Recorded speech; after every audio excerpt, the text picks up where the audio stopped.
जो धर्म में आ जाती है तो उसके रोम रोम माता पिता को श्राप देते हैं। उसके पहले उस बेटी का विवाह कर देना चाहिए। ध्यान दीजिएगा, जब वो बेटी रजो धर्म में आ जाए उस समय पिता को खाना ना चाहिए, पिता को खाना ना चाहिए। अब क्यों नहीं खाना चाहिए आप इसको भी जान लीजिए। खाली बता देने से आपके मन की वो नहीं जाएगी। ध्यान दें, एक बार देव इंद्र अपने दरबार में अप्सराओं का नाच गाना देख रहे थे। उसी समय देवताओं के गुरु बृहस्पति का आगमन हो गया। देव इंद्र ने देखा कि अरे तो गुरु जी आ गए, मुंह फेर लिया। बृहस्पति जी ने देखा कि हमें देख करके मुंह फेर लिया, बड़े लज्जित हो गए बेचारे। लेकिन वहीं से फिर वो लुप्त हो गए। देव इंद्र ने यह सोचा था कि अगर गुरु की सेवा में लग जाएंगे, इनके आओ भगत में लग जाएंगे तो ये नाच गाने का मजा किरकिरा हो जाएगा। इस नाते मुंह फेर लिया। लेकिन गुरु बृहस्पति ने देखा कि ये तो मेरा बड़ा अपमान हुआ, हमें देख करके मुंह फेर लिया। वहीं से वो लुप्त हो गए। लेकिन जब नाच गाने का कार्यक्रम खत्म हुआ तो अब गुरु वशिष्ठ को खोजने लगे। गुरु जो है बृहस्पति को खोजने लगे। तो बृहस्पति जी जब कहीं प्रत्यक्ष में हो तब तो मिले, बिल्कुल हवा में मिल गए। अब उन्हें खोजने कहीं मिलते ही नहीं। अब बिना गुरु के देवताओं का काम चलने वाला नहीं, क्योंकि राक्षस 24 घंटे 3-3 मरते स्वर्ग पर आक्रमण करना शुरू कर देते थे। बृहस्पति जी ही बचाते थे देवताओं को, उपाय बताते थे। अब गुरु नहीं तो काम कैसे चले? साहब देवता परेशान, भागे गए विधाता ब्रह्मा के पास। कहा रे क्या बात है देवताओं? कहा गुरु जी नहीं मिल रहे, पता नहीं कहां गायब हो गए, काम कैसे चले? तो ब्रह्मा जी ने कहा, विधाता ने कहा सुनो जाओ, कष्टा मुनि के लड़के हैं विश्वरूप, बृहस्पति के ही समान बुद्धिमान और ज्ञानी ध्यानी है, जाओ उन्हीं को अपना गुरु बना लो। जब तक बृहस्पति जी नहीं मिल रहे हैं तब तक उन्हीं कष्टा मुनि के पुत्र विश्वरूप को गुरु बना लो, काम चलाओ। अच्छा गए, बड़ा हमने भी नहीं किया, कैसे कैसे मान गए, क्या चलो भाई ठीक है। नहीं पहले तो बनना नहीं चाहते थे, बिल्कुल नहीं। लेकिन बड़ा उन्होंने विनय किया, देवताओं ने बड़ी प्रार्थना करी तो कहा अच्छा ठीक है स्वीकार कर ले, चलो भाई ठीक है।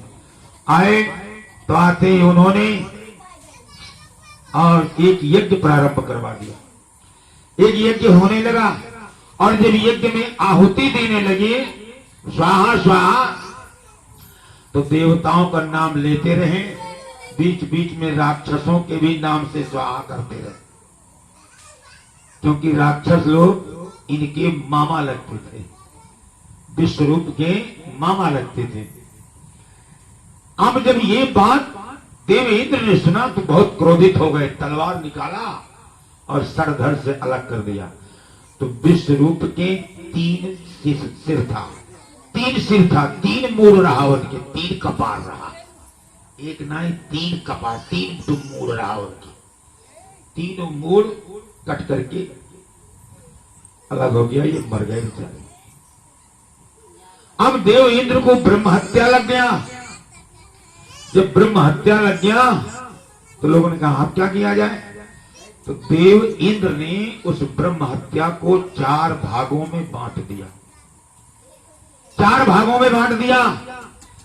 पहला भाग दिया पृथ्वी को, जो आज हम लोग ऊसर के रूप में देखते हैं, ऊसर रेहार बांगर जिसे कहते हैं, ऊसर के रूप में दिया पृथ्वी को, जो आज ऊसर के रूप में है।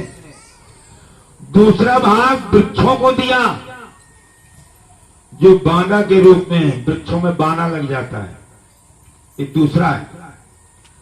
और तीसरा भाग गंगा को दिया, जो गाज के रूप में है। नदी में बाढ़ आवे जाओ देखो, गाज न जाने कहां से बहते आ रहा है, कितना पानी बरत है लेकिन फुटत नहीं। और चौथा भाग नारियों को दिया, जो रजो धर्म के रूप में है। चौथा भाग जो है नारियों को दिया जो रजो धर्म के रूप में है। ये ब्रह्म हत्या का चौथा भाग है। इसीलिए हमारे यहां वेद शास्त्रों ग्रंथों में दिया गया है कि जब माताएं बहनें रजो धर्म में आ जाएं तो 1 हफ्ते तक उस नारी की परछाई पुरुष को नहीं पड़नी चाहिए। उस पुरुष का यश कीर्ति धर्म नष्ट होता है, तेज नष्ट होता है, तपस्या नष्ट होता है। लेकिन अब दुए परानी है, कोई मास्टर हो घर ही ना 8 बजे और नई स्कूल जाए के बनाए न खियावे तो कैसे काम तो वह नहीं बनाओ खियाओ। हाँ क्या करियो। लेकिन पहले के समय था अगर ऐसी स्थिति आती थी तो मोहल्ले में बेटियों को बुला लेते थे और किसी को बुला लेते थे। 1 हफ्ते तक वो बना के खिलाती पिलाती थी, अपने बगल रहती थी। ऐसा चलता था प्रेम। ये धर्म है। इसलिए कवि ने कहा पिता को खाना ना चाहिए, पिता को खाना ना चाहिए। राम का नाम सुमिर ले प्यारे, कभी भुलाना ना चाहिए।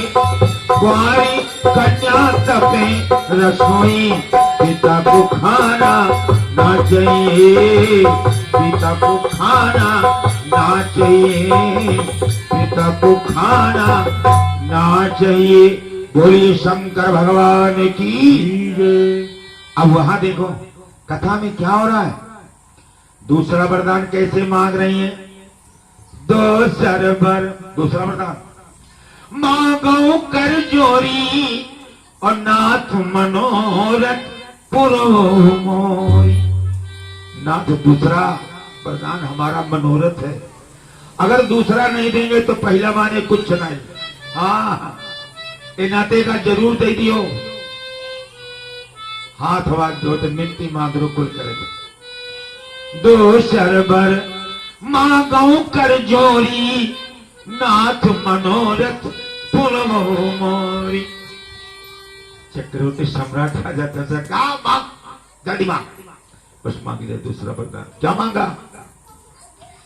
तापस देश विशेष उदासी, तापस देश विशेष उदासी, तापस देश विशेष उदासी, तापस देश विशेष उदासी।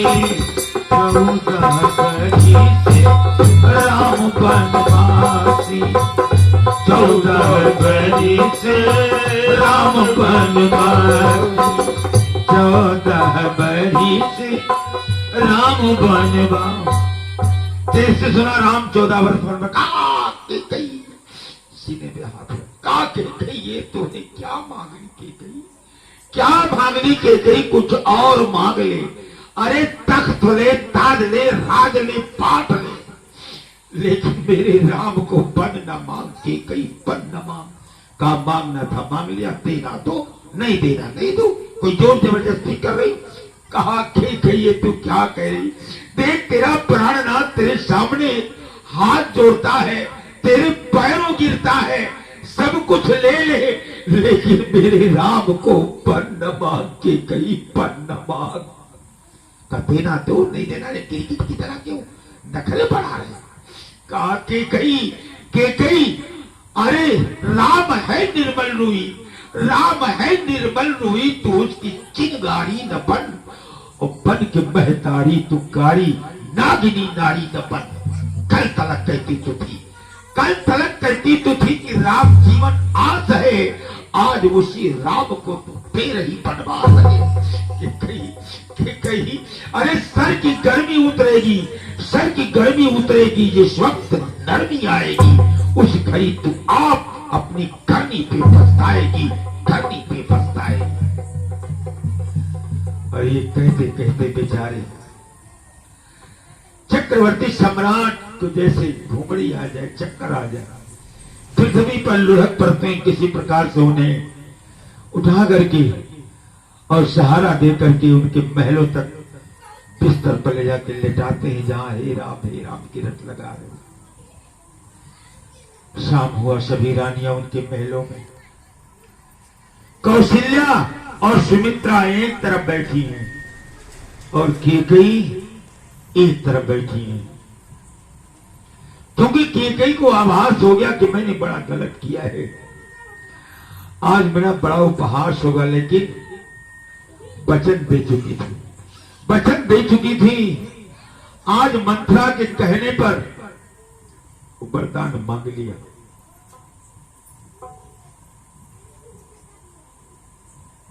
जहां ब्रह्मबेला में नित्य राम उठते थे तो उनका नित्य का कार्य हुआ करता था। प्रेमियों, क्या बाबा लिखे, प्रातःकाल उठ गई रघुनाथा, प्रातःकाल उठ गई रघुनाथा, मात पिता गुरु था वही माता, मात पिता गुरु नाम वही माता, प्रातःकाल उठ गई रघुनाथा, प्रातःकाल उठ गई रघुनाथा, प्रातःकाल उठ गई रघुनाथा, प्रातःकाल उठ गई रघुनाथा, मात पिता गुरु ना वही माता,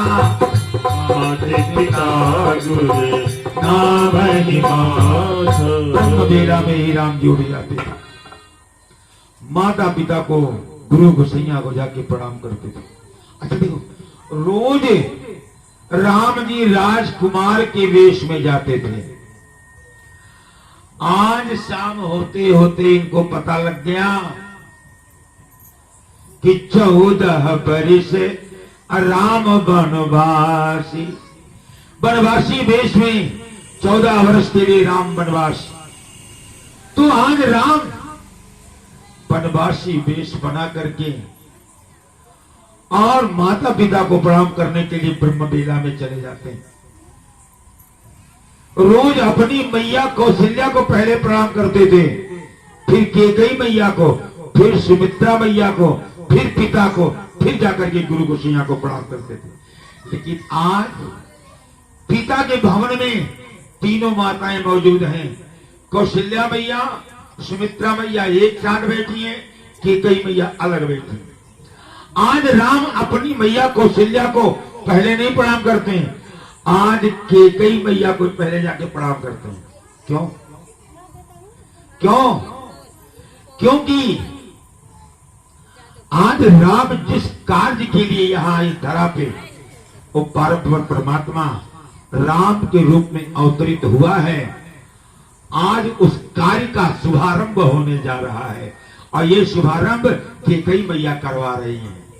तो इस नाते आज पहले केकई मैया को प्रणाम कर रहे हैं, केकई मैया के श्री चरणों में अपनी माथा को झुका रहे हैं। और जैसे प्रणाम करने के झुक रहे हैं, जैसे केकई मैया अरे राम ये क्या? बस अचानक ये कि मैंने तुम अपनी माँ बड़ी रानी को पहले नहीं प्रणाम करते, हमको प्रणाम पहले करते हो। तो आज कांख पकड़ करके इसे कांख में हाथ लगा, अरे राम ये क्या? अचानक राम जी के मुंह से निकल पड़ा, क्या? भरत प्राण प्रिय पावनि राजू, भरत प्राण प्रिय पावनि राजू, भरत प्राण प्रिय पावनि राजू, भरत प्राण प्रिय पावनि राजू, विधि सब विधि भाषण मुख आजू, विधि सब विधि भाषण मुख आजू, भरत प्राण प्रिय पावनि राजू, भरत प्राण प्रिय पावनि राजू, विधि सब विधि भाषण ये विधि सब विधि भाषण मुख आजू विधि सब विधि भाषण मुख आजू विधि सब विधि भाषण मुख आजू हे भैया, भरत भैया जो आंखों प्राणों से प्रिय हैं, उनका राज तिलक हो, राजगद्दी उन्हें मिले, राजा वो बनाए जाएं। अच्छा, उनके महतरियों चाहत रही और रामो जी कई दिन तहनाते तने और खुश हो जाए माता जी, बढ़िया आशीर्वाद से। हाँ, ये नाते उन्होंने ऐसा कहा कि भरत प्राण प्रिय पावई राजो और विधि सब विधि भाषण मुख आजो। मेरे लिए तो मेरा समय अनुकूल आ गया है, अभी तो प्रतिकूल था, लेकिन अब जिस कार्य के लिए मैं आया हूँ वो समय अब हमारे लिए हितकर है, हमारे सामने हमारे पक्ष में है। इसलिए मैया जो न जाओ बन ए सब काजा, जो न जाओ बन ए सब काजा, जो न जाओ बन ए सब काजा, जो न जाओ बन ए सब काजा। प्रथम गनीय मोह मोह समाजा, प्रथम गनीय मोहि मोर समाजा। जो न जाओ बन ए सब काजा, जो न जाओ बने सब काजा, जो न जाओ बन ए सब काजा, जो न जाओ बने सब काजा। प्रथम गनीय मोह मूढ़ समाजा, प्रथम गनीय मोहि मोर समाजा। हे भैया, इतना सुंदर समय पा करके, इस समय अपने अनुकूल पा करके यदि मैं वन को नहीं जा रहा तो ये सारे अयोध्या के नर नारी बूढ़े बच्चे नौजवान मुझे पदलोलुप कहेंगे, लालची कहेंगे, ढोंगी कहेंगे। इसलिए मैया, यदि आपका आशीर्वाद रहा तो 14 वर्ष वन में बिताने के बाद पुनः आकर के इन चरणों का दर्शन करूंगा।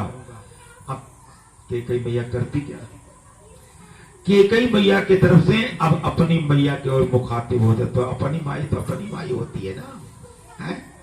हाँ हाँ, अपनी माई अपनी मैया होती है। जैसे कौशल्या मैया की तरफ भगवान झुके, कौशल्या मैया ऐसे अखबार में ले ली, आंखों से आंसुओं के पनारे निकल पड़े। आज ये वेश देख करके, बनवासी वेश देख करके, जहां अपने बेटे को राजकुमार के वेश में देखती थी, वही आज बनवासी का वेश बना करके राम को देख रही है, तो कौशल्या मैया की आंखों से आंसुओं के पनारे निकल पड़े। आज राम जी करते क्या है? वाह, पुत्र हो तो ऐसा हो। अपने गमछे से मां कौशल्या की आंखों के आंसुओं को पोंछ रहे हैं। यहाँ तो महतारी रोवत है, पतोहिया झगड़ा कैले है, पकड़ के झोटा मारत रहे। 3 जून से आज खाए का पानी बुढ़िया नाई दी बटुआ कहो साय सुनिस तब कहाल ये गुनाह वालिस काहे बात है, निकाल दाई है कि गुनाह वालिस ना बात गुनाह है, लेकिन वही से झगड़ा हम का कोई से मारे से खाए से चले। मैं हजारों तरीकों नहीं डटी है, महतरी बोली है। लेकिन राम जी क्या करते हैं? मां के आंसुओं को पोंछते और मां से कहते हैं, सुन जननी सोई सुध बड़ भागी, सुन जननी सोई सुध बड़ भागी, सुन जननी सोई सुध बड़ भागी, सुन जननी सोई सुध बड़ भागी। जो पितु मात बचन अनुरागी, जो पितु मात बचन अनुरागी, हाँ जो पितु मात बचन अनुरागी। जो पितु मात बचन अनुरागी। ए मैया, वह पुत्र धन्य है। मैया, क्या अपने बेटे का नाम बड़भागियों के लाइन में नहीं लिखाओगी? क्या मैं आज भी अभागा कहलाऊंगा? अरे बड़भागियों की लाइन में मेरा भी नाम लिखा दो मैया। अरे वो बेटा, वो पुत्र धन्य है जो माता पिता के वचनों का आज्ञाकारी हुआ करता है। लेकिन माता पिता जाए बाहर, धंसे जाए, मेहराई देह पिटाई, देह पिटाई, देह पिटाई, देह दारू, देह दारू, जेवर बिखो, कपड़ा लत्ता है, चाउ दाल बेच के ये पियो, मेहरारू कम मारो, माई दादा के लतियाए रहो, चाहे खाए चाहे वो बमाई पकड़े। ये पोते काम हो ना ना ना, कभी नहीं। ध्यान दीजिएगा, आज यदि बालक ऐसा करता है, जिस बेटे को, नोट कीजिए आज बता रहा हूं, जिस बेटे को मां का और पिता का आशीर्वाद लग चुका है, उस बेटे का कोई बाल बांका नहीं कर सकता है। उस बेटे का बाल बांका नहीं कर सकता। राम जी के ऊपर माता पिता का आशीर्वाद है तो 14 चौकड़ी रावण राज्य करने वाला, भूत भविष्य वर्तमान तीनों काल का जानकार ऐसा रावण राम का कुछ बिगाड़ नहीं पाया और राम के हाथों मारा गया। ये क्या है? रावण को माता पिता का आशीर्वाद नहीं था, लेकिन राम के ऊपर माता पिता का आशीर्वाद था, इसलिए विजय राम की हुई, रावण का पराजय हुआ। बोलिए शंकर भगवान की। इसलिए अगर माता पिता का आशीर्वाद बेटी के ऊपर है तो लड़का रहे नाहर, चाहे घर रहे चाहे बाहर, कभी भी उपास नहीं कर सकता। 2 पैसे का महंग नहीं रहेगा, विदेश में भी रहेगा, बाहर रहेगा, वहां भी खूब चकाचक रहेगा हर प्रकार की। ये है भाव। और ध्यान दें, जिस घर में नारी को सुख मिलता है, जिस घर में नारी को सुख मिलता है, उस घर में लक्ष्मी दूसरे के घर से, उखमजवन के घर से लक्ष्मी जी उस घर में आ जाते कि चलो ये आनंद है, मतलब राजा रोज कच कच कच कर लड़ाई झगड़ा मार पीट हुआ। हाँ, वहां से निकल के उतरे यहाँ ये पट दे। बोल दो शंकर भगवान की। और दलित नारायण बने खोए, भीख मांगे, कोई दर दर के ठोकर खाए को, तो इनको सताओ,